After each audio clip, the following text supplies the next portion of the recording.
Hello there, welcome to the Saroy channel, wherever you are in the world, and thank you so much for joining me this evening. And wherever you are, I hope you're doing very well, and I send you so much love.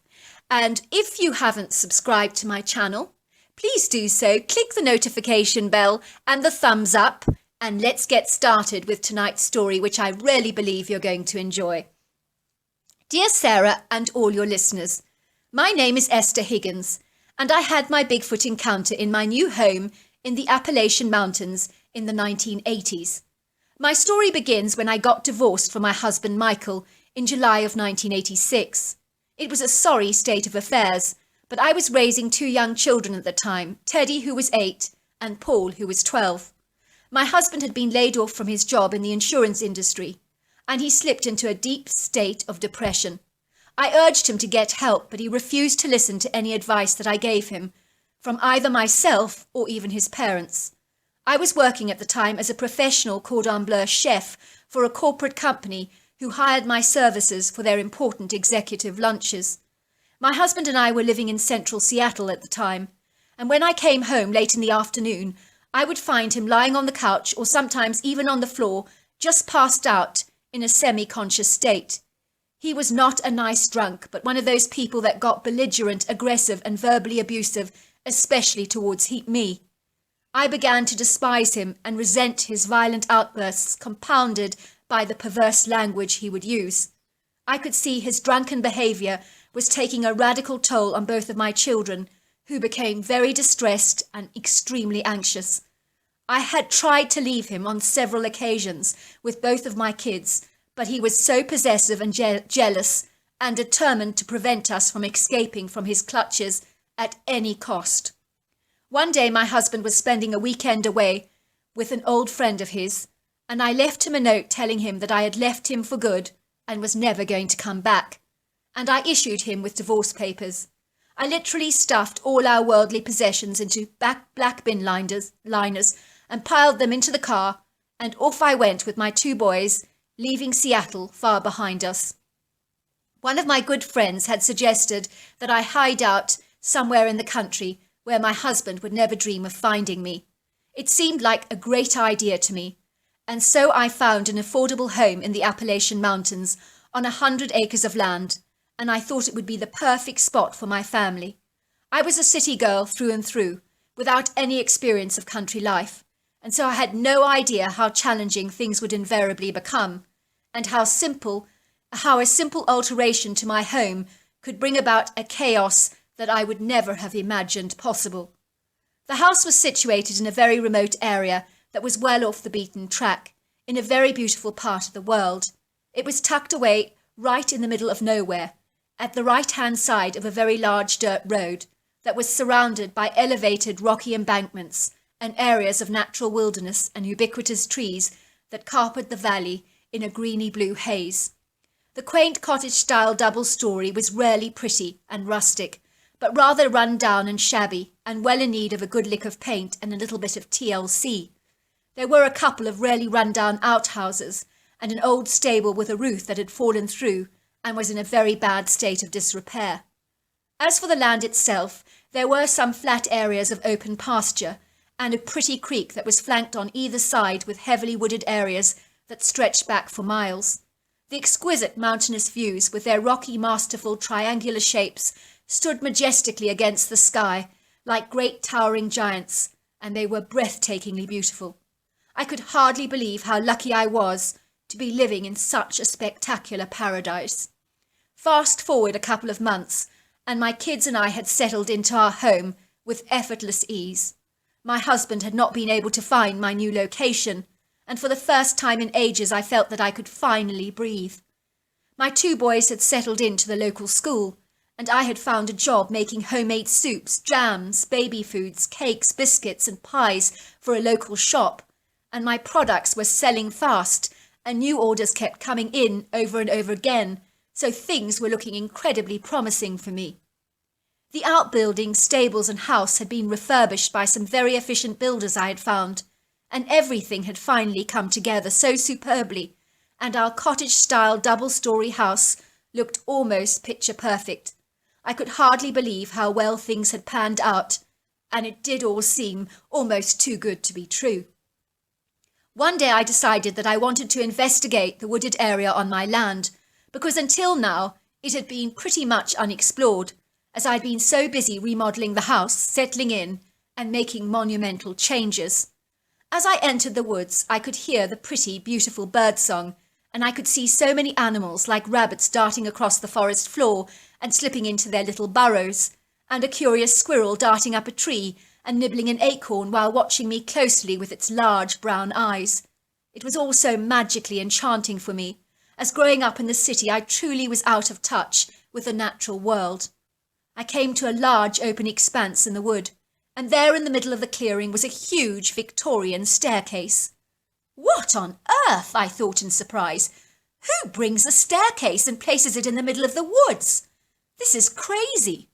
It was in remarkably superb condition, which was peculiar given that it had been exposed to the elements like the rain, the snow, and extremes of heat and cold, surely, I thought.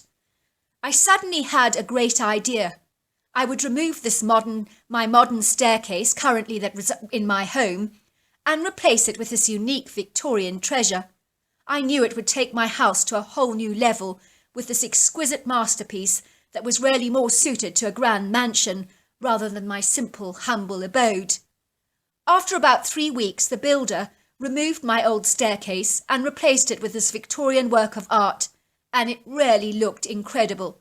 Literally a day after this new addition to my home, strange, weird, and very bizarre things began to happen. Things that began to shake my world violently apart. On the first night, I went to bed, and I was slipping under the silk covers when I got the distinct impression that someone was watching me. I told myself that it was my imagination playing tricks on me, but the feeling of being watched persisted, and I felt incredibly uncomfortable. I switched the light off and went to sleep, to be awoken at 3:15 a.m. in the morning to my bed being violently shaken, and it seemed as if my whole room had been hit by a tornado, as the curtains were swinging and my bedside tables were rattling, and one of my lamps literally went crashing to the floor and broke into hundreds of pieces. I was utterly terrified. My heart was thumping in my chest violently, and I felt chills of dread going down my spine. What on earth was going on, I wondered. Suddenly all was very quiet again, but I could swear that I heard the sounds of light feminine footsteps tottering out of my room on a pair of flat heels. At about 4:30 a.m., I was awoken again to a loud thumping sound coming from outside my house, and it sounded like some massive gargantuan creature, like a huge rhino, was walking on top of my roof and banging the rafters like a heavy drum. By this time I was frantic, and my anxiety increased and escalated. And then finally my 2 frightened kids both came bolting into my bedroom and jumping under the covers with me, refusing to go back into their bedrooms. "I cannot sleep in my room," cried Teddy.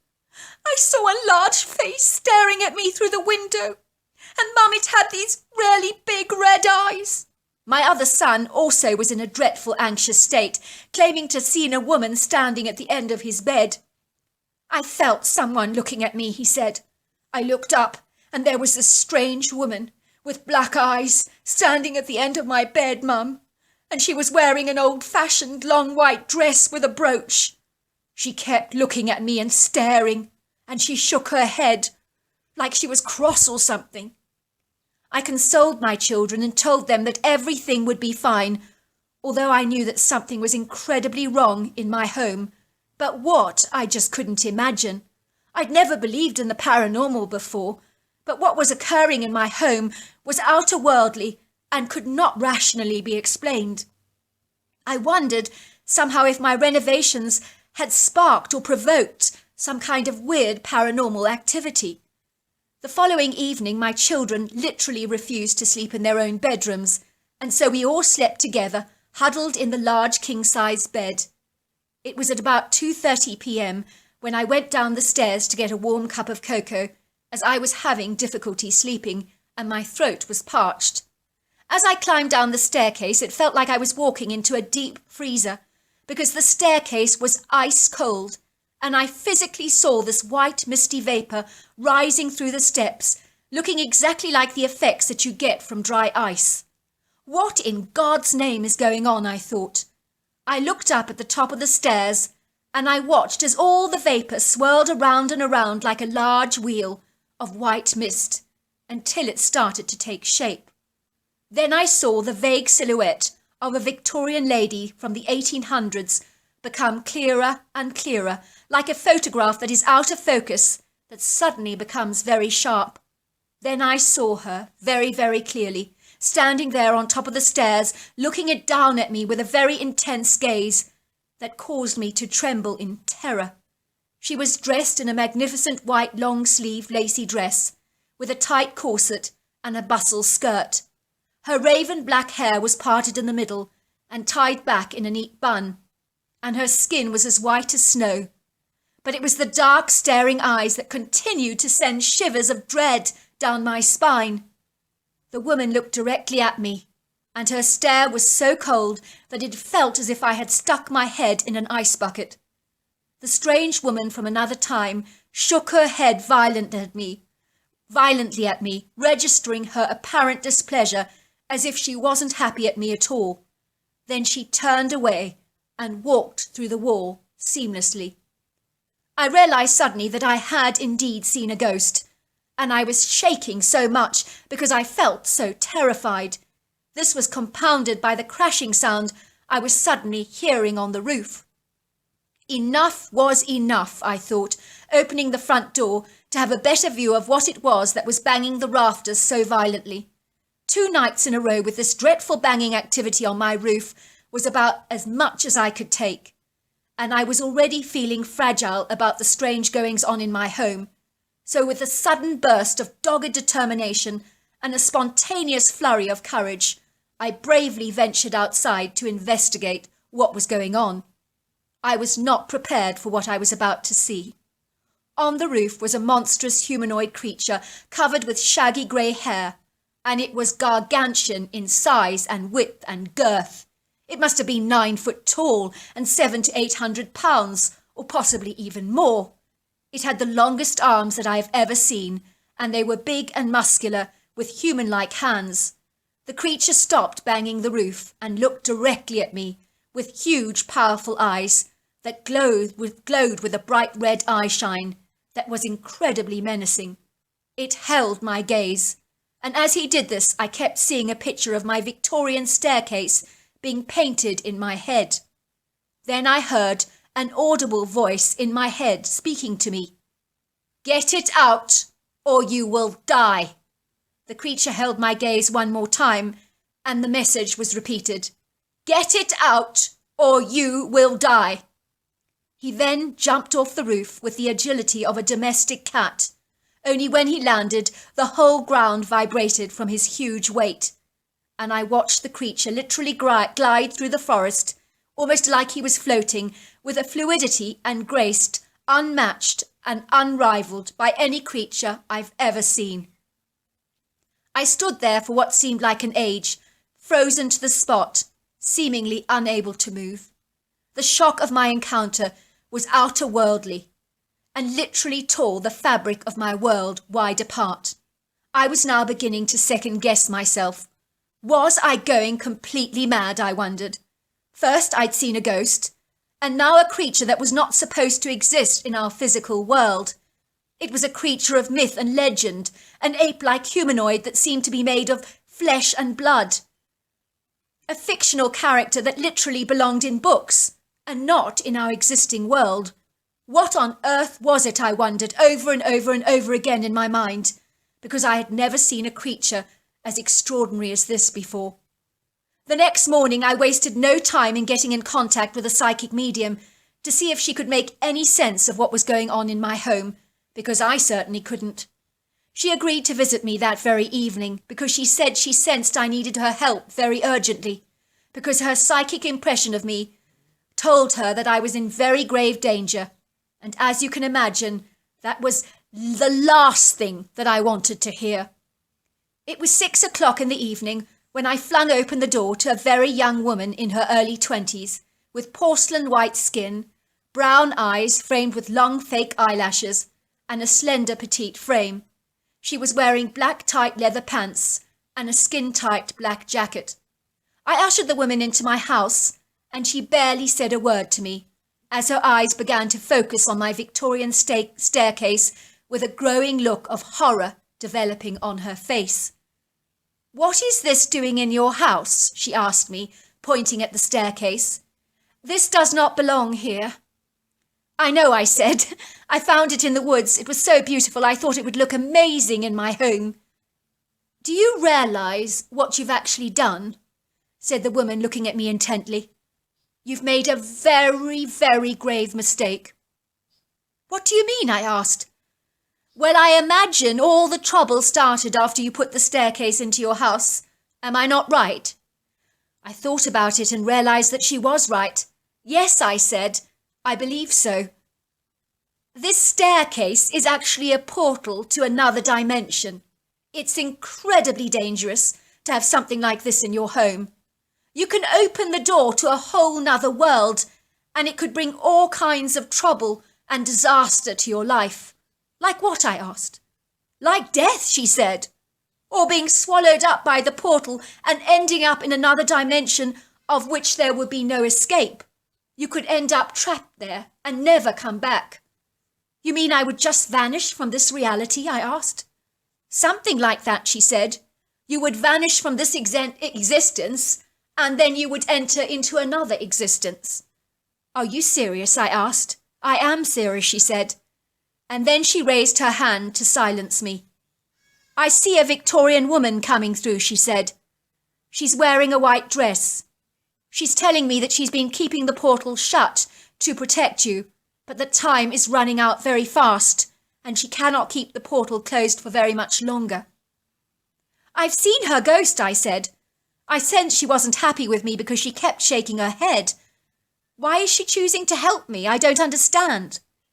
"Well, she was the original owner of the staircase that graced the Victorian mansion where she resided during her earthly life in the 1800s. That was a long time before it was transformed into a portal. She felt obliged to come forward and protect you, with help from the hairy giant that's in the woods, who has also been trying to help you too, by warning you about the staircase." "I saw him too," I said. "He was banging on the roof, and when he looked at me I heard a strange voice say in my head, 'Get out or you will die.' He was speaking to you telepathically. Those creatures can slip in and out of our dimension, so they know the dangers of portals. You are lucky to have a creature like that on your side. He was clearly looking out for you and trying to get your attention."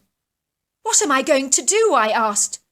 "You need to get the staircase out of here tonight," she said. "You haven't got a moment to lose. This is seriously urgent." I dashed inside to phone the man who had put the staircase in my house in the first place. "I need you to remove my staircase now," I insisted. "Ma'am, do you realise what time it is?" he asked. "And it's going to cost you," he said. "I do not usually work nights at all. It's already very late, and I have a wife and child that need me around."